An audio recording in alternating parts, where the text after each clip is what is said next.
Welcome back to the City Ramble. Peter here with me from the Tactics Board, making his first appearance on the City Ramble. And fingers crossed, Peter, we'll be looking ahead to a City win, because I get the feeling heading into this game, after what has been a bit of a chaotic sort of, right back to the start after the international break, I think almost every City fan, and I know Adam said it on our preview show, our podcast yesterday, we kind of just want an uneventful, boring 2-0 win. I have the feeling that isn't going to be the case.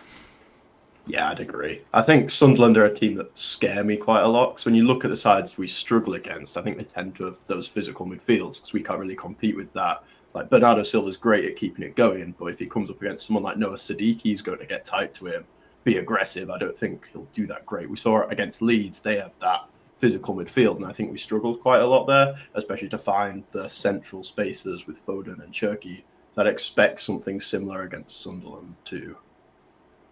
Yeah, it's going to be interesting to see how City approach that game, because you bring it up there, the way that City have been setting up out of possession has rang a few alarm bells for some City fans, and I don't know if you spotted anything sort of over the last couple of weeks, the way that City are defending. I know you mentioned in terms of like not necessarily the best box defenders, and I think the way that City conceded certainly the last 3 goals against Fulham, you kind of could make an argument they were somewhat identical, in the sense that second ball drops to the edge of the box and bang, amazing finish, don't get me wrong. I think that is something that is certainly workable. You can coach it, you can get better at it, but in terms of the way that City's set up, do you see any ways that Guardiola could maybe set the team up to prevent that earlier on than having to just make a block at the edge of the box? Yeah, I think it's about continuing to squeeze up the pitch. Like we're saying in the first half, these chances aren't happening because we're being aggressive, we're trying to take the game to them, and then it's that changing in the second half to going and sitting back. The chances are coming because we're sitting back in our own box, whereas if we're not doing that, they're not getting the chance to have that pressure on our defence and then get those scrappy goals, those scrappy shots off. I think if apologies you're pressing if you've hard heard pitch, sorry mate. No, it's okay. I was just going to say, apologies if you've heard my phone ringing off every now and again. It's actually my mother trying to get hold of me to see what sort of Christmas present my dad wants. So I'm gonna tell my mum to bugger off, basically, while you continue, Peter, explaining perfectly as to why City are having struggles. Yeah, again, it's if you're sitting back in your own box, they're going to have more shots against you, and they might be lower quality chances, but you're giving them more opportunity to score more goals, if that makes sense. Whereas if we're pressing hard the pitch, yes, they might have one chance, and I think it'll be a better chance because that space is there. You're going to attack in behind. It's something we struggle against with the fullbacks, but you're still only going to concede 1 goal at maximum if you're only conceding 1 chance. If that makes sense. No, I think it totally does. And you mentioned the word fullback there. I was watching one of your videos, I think it was earlier this week, about Matheus Nunes, who I think, fair enough, has had plenty of praise at times this season for stepping into that role and offering City, especially in possession, a bit of an outlet on that right-hand side that hasn't been there since probably Kyle Walker was in his prime. You're a Nunes denier, I think it's fair to say, or maybe not so much, maybe not denying, but you've got a question mark. I think one of the titles that you captioned on one of the videos. Great this season. I think it's unfair to say that he's been bad because he hasn't, but it's about what do you want that role to do. I think when you look at Nico O'Reilly on the other side, that's ideally what you want the right back to do as well, and he has the kind of intelligence in attack to be able to go into the midfield, knows when to go wide, maybe when to come inside. He's got that intelligence, whereas I don't think Nunes really does. We see him a lot maybe come across to centre-back and play there. He's never really coming inside to make that run, which could be to do with the dynamic with Cherki or Foden. They tend to want to come inside off the right all the time, whereas Doku can go wide as well. But I think having a fullback like Reed who can do both, it just gives you that tactical flexibility that will allow you to be more unpredictable and therefore win more games.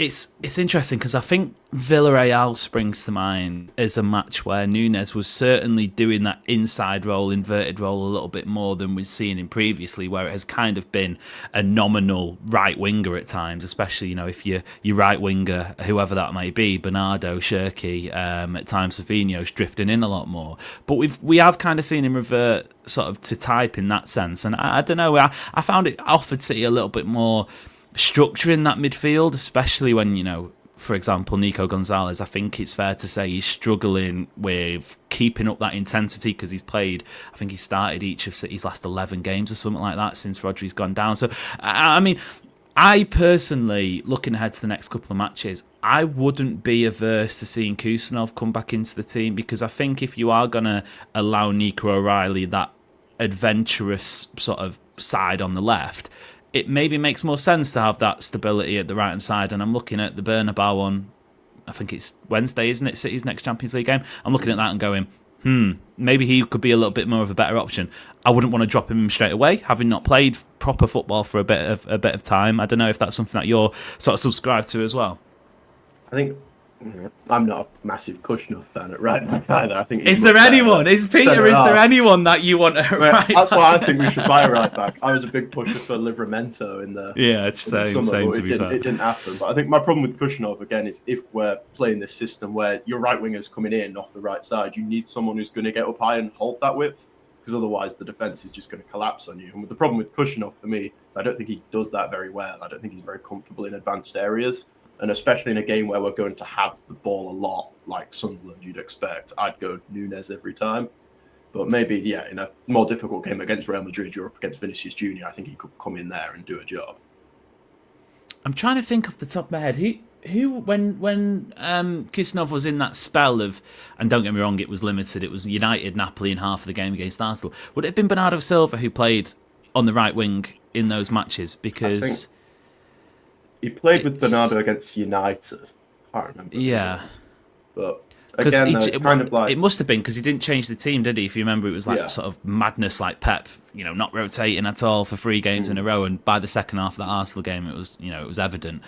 I'd have to go back and have a look at it. It didn't feel like it was entirely dysfunctional, but obviously we've come a long way since then, and the needle's moved a little bit with some of the players.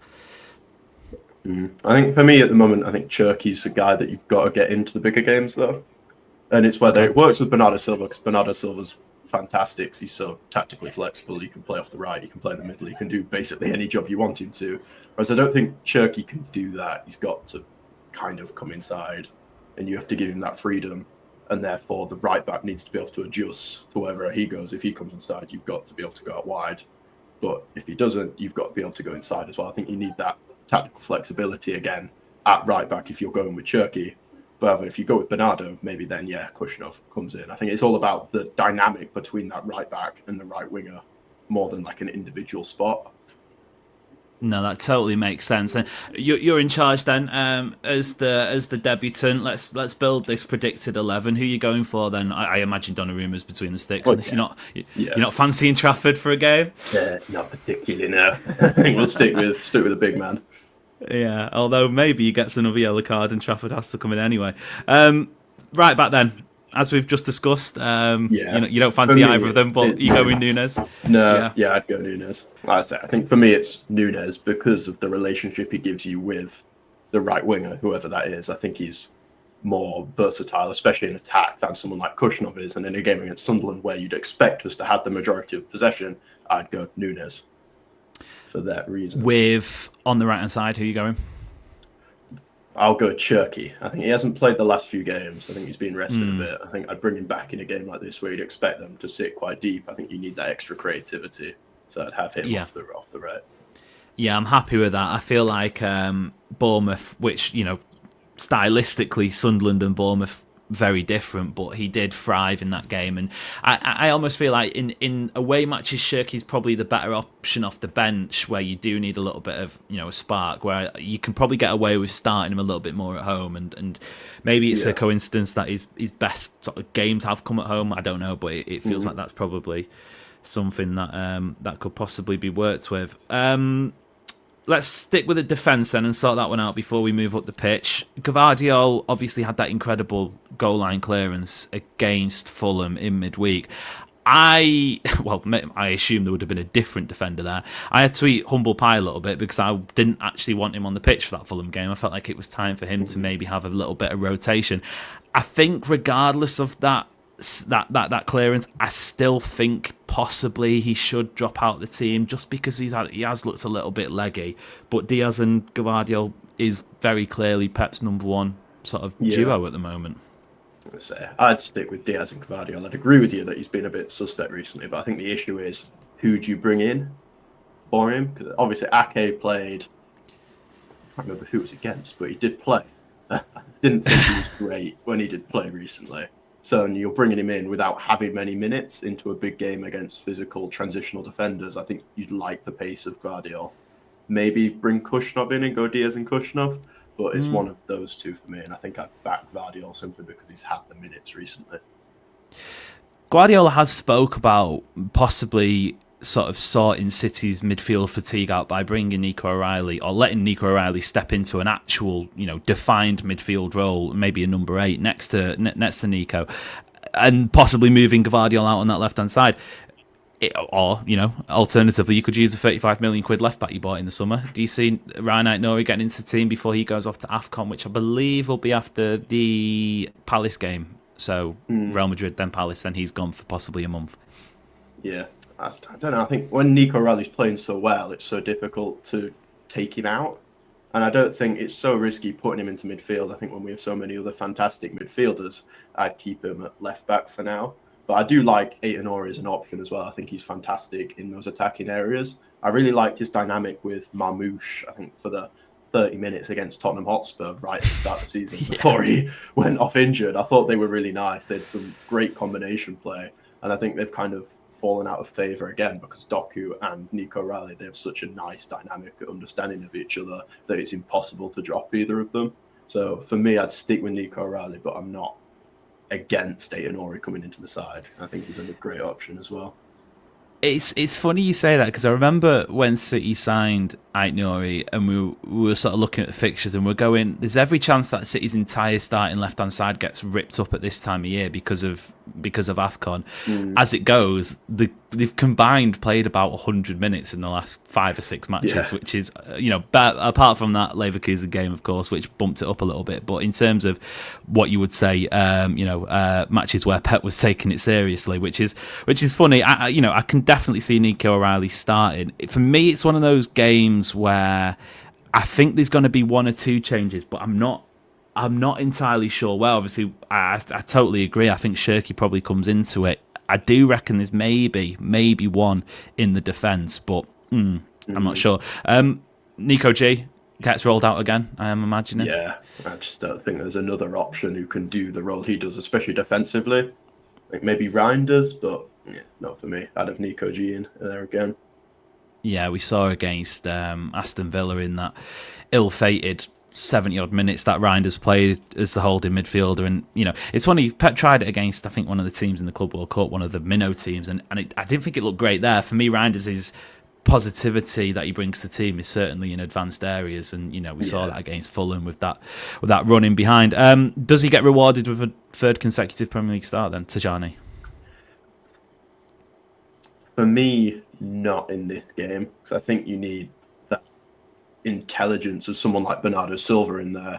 And if we're going Cherky off the right, I think Bernardo has to start in the midfield just because of the control he gives you. I think a lot of people maybe don't rate Bernardo that highly anymore because I don't think anything he does looks flashy. But I think it's so important for the team to have someone who has the intelligence to see, oh, maybe we can't play out here if I don't drop in there, and he understands the space so well. And it helps you so much because he's doing those simple things that maybe don't look flashy, but that's because he's doing them so well. So I think he's crucial to have in the side, and as well, you can't drop Phil Foden at the moment. Yeah, that is true, and I've already penciled in Foden. I didn't think that one needed much debate. I agree with Bernardo Silva. Again, I go back to it though. My only issue with Bernardo is, so he obviously dropped out of the team for Leverkusen, played against Leeds, got substituted very late on for Marmoush, I think it was, played against Fulham. You want him at the Bernabeu. I'm pretty sure, he's made for that sort of game. Can he now do 4 starts in 10 days at his age? I think for me it's something where you maybe start with Bernardo and then an early sub for Tajani Reinders or Marmoush or someone else to come and then see it out. But I'd like to see us on the weekend just be ruthless because we're starting games so well, having so many chances, and we're just not putting teams to bed, and then we're letting them back in. As I'd like to see, apart from Fulham, 2-3 which they did score, yeah. they did score like 5, and then just completely shat the bed the opposite way. No, but I know what you mean. Typically speaking, this season it has been a case of Arsenal, Brentford. The examples are there. Monaco, that City have kind of started first half well, and it's a trend that I think they're going to have to fix pretty sharply. We'll stick Bernardo in, like I said. You're in charge, so he goes in there. It's shaping up, and I imagine the last two positions, unless you've got a bit of a surprise in store, are pretty simple: left wing and striker. It's the guys that are in form, isn't it? Yeah, Stocker and Haaland. I think there's no debates there. Especially, I think our issue at the moment is Erling Haaland is so important to everything we do. If he was to get injured, I think we'd just be done. It would be worrying. It's not even just from a goal scoring perspective, from everything in build up to creating chances, everything goes through Erling Haaland. I think the common denominator with our losses this season is they all come when Haaland loses his 1v1 physical battle against the centre-back. I think against Newcastle, Malik Chow had him physically. Again, against Leeds, they really did well by just not giving him any space. They've got the big physical midfielders in front of him, and then massive physical centre-backs again, where maybe you can't bully them as much. And I think we struggled to create, especially in the second half, because of that. And I think you see against Fulham, the Tijani Reinder's goal is just a great example of what he's so great at, where he just gets the defender, basically holds him off, turns around 180 and plays him through easily. Like, he's so important to everything we do. And I think maybe people don't recognise that. They just think he's purely a goal scorer, but he's absolutely not. And defensive set pieces, which has kind of been 100%. a really underrated part of his game. It'd help if he could actually do the opposite, the same at the opposite end, which I mean, I think he got one against United in 2022 in his first derby. Since then, I could not tell you a goal Haaland has scored from a set piece for City. No, I can't think of a goal we've scored from a set piece. No, Haaland is so poor. That is true. That is absolutely true.